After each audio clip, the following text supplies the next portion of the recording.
अस्सलाम वालेकुम नाजरीन, आज 14 दिसंबर 2021 है और नाजरीन आज की इस वीडियो में एक दो अहम खबरों के मुख्तलिफ पहलुओं का जायज़ा लेने की कोशिश करेंगे। नाजरीन, दो अहम शख्सियात हैं जो या तो मुस्ताफ़ी हो सकती हैं या उनसे इस्तीफ़ा लिया जा सकता है। वो दो शख्सियात कौन सी हैं, ये आज की इस वीडियो में तफसीलन हम अहाता करने की कोशिश करेंगे। नाजरीन, सबसे पहले बात करते हैं अटॉर्नी जनरल ऑफ पाकिस्तान के हवाले से। आपको याद होगा कि मिसिंग पर्सनस के हवाले से सुप्रीम कोर्ट में भी समाअत हो रही है और इस्लामाबाद हाई कोर्ट में भी समाअत हो रही है। इस्लामाबाद हाई कोर्ट में मिसिंग पर्सनस के हवाले से जो समाअत हुई है उसमें चंद इंतहाई अहम बयानात और डेवलपमेंट सामने आई है। चीफ जस्टिस अतहर मिनल्ला साहब ने इंतहाई अहम बयानात दिए हैं और ये कहा है कि रियासत के अंदर जो रियासत है वो बर्दाश्त नहीं की जाएगी, यानी स्टेट विद इन स्टेट बना दी गई है और कोई कानून, कोई ज़ाब्ता, कोई उसूल नहीं है कि शख्सियात को, मुख्तलिफ लोगों को किस बुनियाद पे उठाया गया है, और अगर उन्हें उठाया भी गया है तो उन्हें इस तरह गायब नहीं किया जा सकता, बल्कि कानून की अदालत के सामने उन्हें पेश करना ज़रूरी होता है। और यहाँ तक कहा कि जो दहशतगर्द होते हैं, टेररिस्ट होते हैं, उनके भी कुछ हुकूक होते हैं। रियासत का काम होता है कि वो कानून के दायरे में काम करे और मावराए कानून और आइन जो है रियासत के लिए काम करने की कतई तौर पे कोई गुंजाइश मौजूद नहीं है। और इसके अलावा चीफ जस्टिस अतहर मिनल्ला साहब ने कहा कि इमरान खान साहब, यानी कि वज़ीर आज़म का कहा, खैर उन्होंने तो वज़ीर आज़म से मुराद तो इमरान खान साहब ही हैं, कि वज़ीर आज़म जो है या तो खुद जिम्मेदारी लें, क्योंकि डेफिनेटली वो सरबराह हैं हुकूमत के, और अगर वो नहीं ले सकते तो जिम्मेदारी उन पे डाल दें जो वज़ीर आज़म के मातहत हैं। और इसके अलावा चीफ जस्टिस अतहर मिनल्ला साहब ने कहा कि आर्टिकल 6 की कार्रवाई जो है वो हम कह सकते हैं चीफ एग्जीक्यूटिव के खिलाफ आर्टिकल 6 की कार्रवाई का हम कह सकते हैं। चुनाचे ये मुदस्सर नारो साहब जो कि एक सहाफ़ी हैं, उस हवाले से केस की समाअत हो रही है।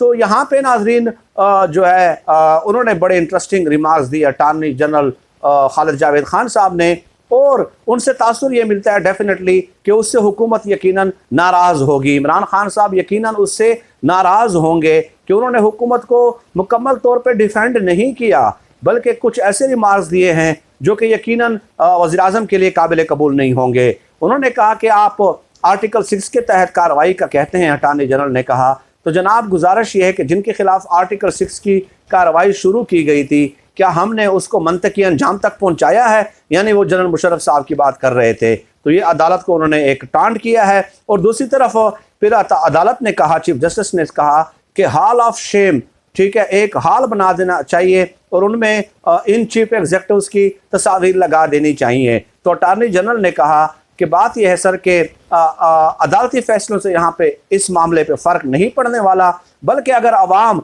खुद सड़कों पे बाहर निकल आए तो उसके बाद यकीनन जो है ये मामला हल हो सकता है, ये मामला तय किया जा सकता है। इस तरह के रिमार्क्स दिए कि यानी कि अवाम खुद बाहर निकलें और उसके बाद ये मामला हल हो जाएगा, ये अटॉर्नी जनरल ने कहा।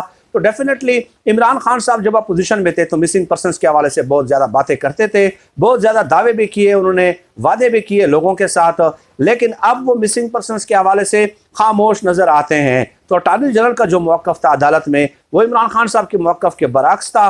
तो ख़बरें जो मुबैना ज़राए के हवाले से आ रही हैं कि इससे इमरान खान साहब कतई तौर पर खुश नहीं है। जो अटॉर्नी जनरल ने इस केस में जो दलाइल दिए हैं तो वो उससे कतई तौर पे खुश नज़र नहीं आते, लिहाजा या तो वो फारिग होंगे या फिर वो खुद आने वाले हफ्तों में आपको नज़र आएगा कि वो इस्तीफ़ा देंगे। एक खबर तो नाजरीन ये हो गई। दूसरी खबर है चौधरी सरवर साहब के हवाले से।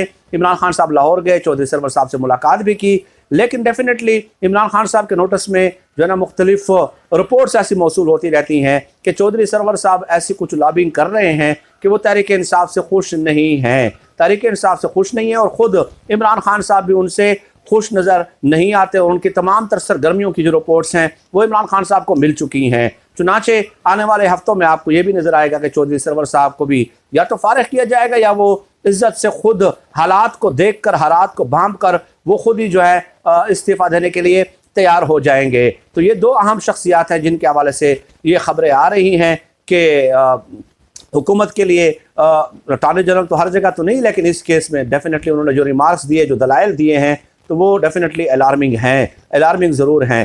तो चौधरी सरवर साहब के हवाले से तो वैसे भी वक्तन फ़वक्तन बातें होती रहती हैं कि वो एक ही तीर से कई शिकार करने की कोशिश करते हैं। मेरे उनके साथ बड़े अच्छे ताल्लुकात है, दुआ सलाम है, बहुत अच्छे इंसान हैं, नफीस इंसान है। और उनका ये खासा है, उनकी पर्सनैलिटी का ये खासा है कि वो तमाम लोगों को, उनका कहना यह है कि तमाम लोगों को साथ लेके चलें और तमाम लोगों को खुश रखें, चाहे वो अपोजिशन में हैं, चाहे वो हुकूमत में हैं, और किसी के साथ बिगाड़ के नहीं चलनी चाहिए। चुनाचे चौधरी सरवर साहब भी अपने लिए कुछ लॉबिंग कर रहे हैं, हर पार्टियों में मामलात वो दुरुस्त रखते हैं ताकि मुश्किल वक्त में जो है वो किसी भी पार्टी में छलांग लगाने के लिए जो है वो उनके लिए कोई मुश्किलात ना हो। तो इमरान खान साहब आने वाले हफ्तों में इस हवाले से कोई फैसला ले सकते हैं, ये तो आने वाले हफ्ते बताएंगे। लेकिन ये जो खबरें हमने आपको बताई हैं डेफिनेटली ये ज़राए के हवाले से हमें मिली हैं, तो हमने आपको जो है इन्फॉर्म करना ज़रूरी समझा है। और इसके अलावा नाज़रीन बहुत सारी रिफ्ट जो है अपोजिशन की सियासी जमातों में नज़र आ रही है। आपको याद होगा कि गुज़श्ता 2.5-3 सालों से तो डेफिनेटली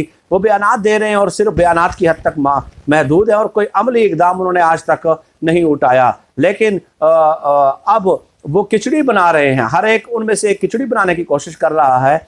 देखें, लोग कहते हैं ना कि जी PDM जो है एक वज़ीर आज़म के नाम पे मुत्तफिक हो जाएगी, यानी कि पीपल्स पार्टी का वज़ीर आज़म होगा, कोई कहता है शहबाज शरीफ साहब होंगे, कोई कहेगा कि नून लीग का वज़ीर आज़म होगा।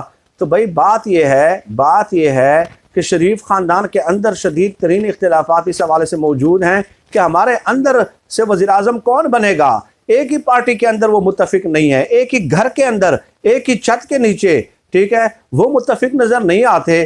तो क्या पोजीशन की जमातें किसी एक वज़ीर आज़म पे कंसेंसस डेवलप कर सकती हैं और एक वज़ीर आज़म जो है ना का उम्मीदवार वो नामजद कर सकती हैं और उस पर इत्तेफाक राय कायम कर सकती हैं? पता नहीं, जो लोग इस तरह के दावे कर रहे हैं मेरे ख्याल में वो पाकिस्तान की सियासत से मुकम्मल तौर पर नावाकिफ़ है, ना आशना है, ना बल्द हैं। ठीक है भाई, पता नहीं किसी और सियारे पे शायद वो रहते हों या उनकी ज़ाती ख्वाहिशात डेफिनेटली इस हवाले से ये हो सकती हैं। लेकिन ये नहीं हो सकता कि जो है ना सारे अपोजिशन की जमातें मुत्तहिद और मुत्तफिक हो के इमरान खान साहब को हटाने के लिए जो है वो एक मुत्तफिका उम्मीदवार ले आएँ।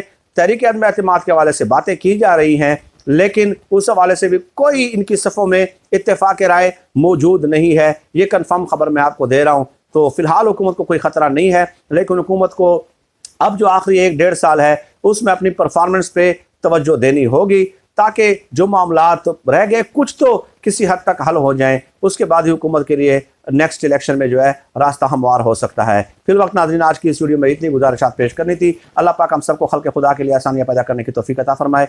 आमीन या रब्बिल आलमीन। पाकिस्तान जिंदाबाद। अल्लाह हाफ़िज़।